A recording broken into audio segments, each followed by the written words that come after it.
Hello အားလုံးပဲမင်္ဂလာပါရှင်ခုလိုပူပြင်းတဲ့နေရာတီတွေမှာထမင်းစားရပြကြတယ်အဲ့တော့စားလို့ green လိုက်ပြီးတော့ထမင်းမိန်စီမဲ့တည်တင်းငပိချက်ချင်းချင်းငယ်ဆက်ဆက်ရှက်နီးလေးကိုချက်ပြပေးတော့မှာပဲဖြစ်ပါတယ်ရှင်ပြီးရင်တော့သူနဲ့တွဲဖက်စားတော့ရင်လိုက်ဖက်မယ်တို့တရားအစုံလည်းပြင်ပေးတော့ပါမယ်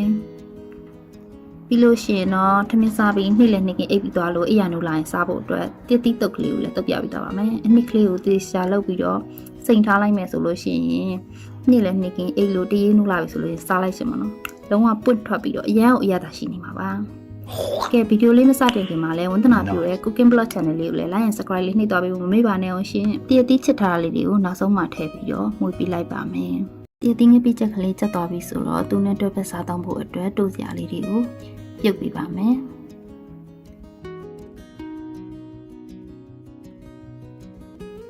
တို့စရာလေးတွေပြုတ်ပြီးသွားပြီဆိုလို့ရှိရင်တော့နောက်ထပ်ငါးလေးပါကြော်ပြီးထားလိုက်ပါမယ်